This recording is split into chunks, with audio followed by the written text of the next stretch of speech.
Here's Terry in Naperville, Illinois, which is a great, great town. We own Naperville. We've been big in Naperville ever since we started there. It's great to have you, Terry. Hi. Thanks, Rush. Thanks for taking my call. Yes, sir. Hey, listen, Rush, you had mentioned something earlier about how Donald Trump cut a commercial and that all the media has played that commercial for free and that he's a master manipulator of the media.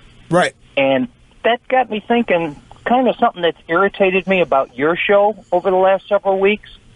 And it's that you utter the word Trump more than he does, and that's no small feat. And I understand your audience. You've got to walk a line. Half your audience are Trump supporters. Half of them are somebody else. But I don't understand why you give so much free airtime in the defense of a non-conservative. And you've said Trump is a non-conservative, so I understand defending him against left-wing attacks. That makes sense to me.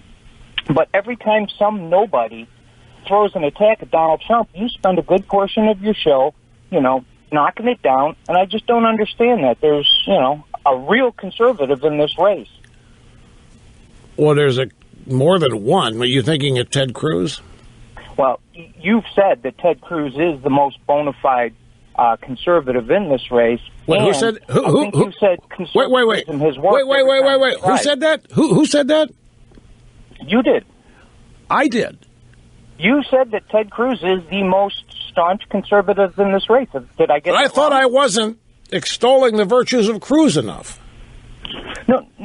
No, you said that one time. You've said Donald Trump is fantastic. Well, you haven't said he's fantastic, but you've defended him 1,000 times every one time you mentioned Cruz. And I understand this isn't about you supporting Cruz. I don't expect you to do that. You have to walk a line. I get that. I just don't understand the constant. I listen to your show 3 hours a day, 15 hours a week, and it's Donald Trump, Donald Trump, Donald Trump. Even when it really isn't about Donald Trump, it's Donald Trump.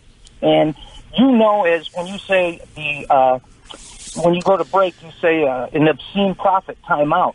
And that's because you know what the value of your airtime is worth. And you're giving this to a candidate who, frankly, needs it the least. I don't get that. Well, I appreciate you listening as often as you do. I really do. And I love your show. I can't tell you how much I appreciate that.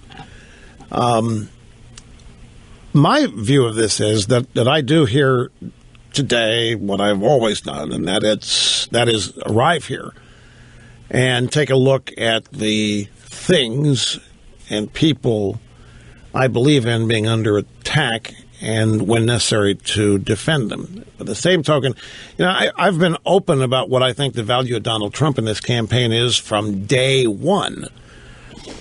And I think Ted Cruz is coming as close to anybody as emulating what Trump is demonstrating. Trump is demonstrating that every one of these things the Republicans have been frightened into silence over are unnecessary to be frightened of. You don't need to be frightened of the media. You don't need to be frightened of political correctness.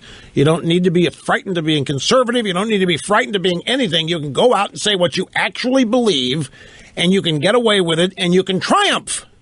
For 7 years, we've had to sit here and listen to the Republican Party stand mute, afraid to say anything for fear of what the media is going to say about them, or what the president's going to say about them, or what anybody else is going to say about them. There hasn't been any opposition whatsoever from the Republican Party leadership to what has been happening in this country 7 years. Along comes somebody who is voicing opposition to it and promising to do something about it. His name happens to be Trump. I can't ignore it.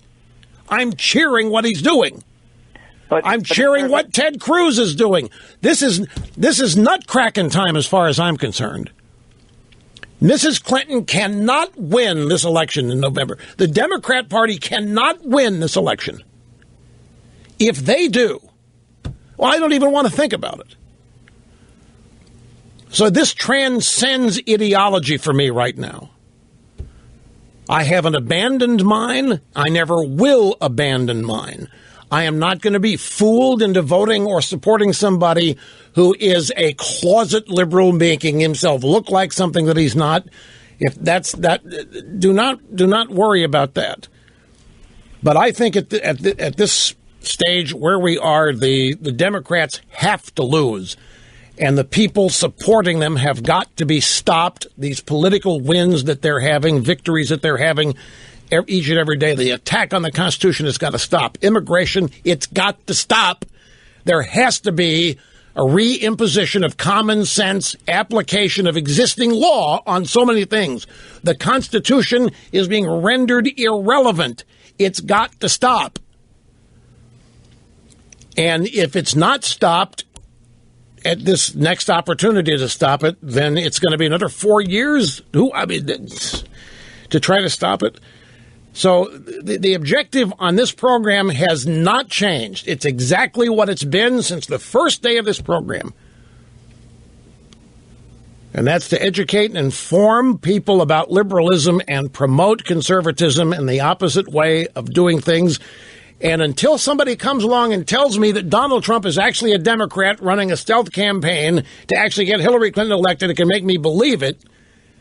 There's no evidence of that. There's no evidence that Trump is not what he is. And don't forget, I know him.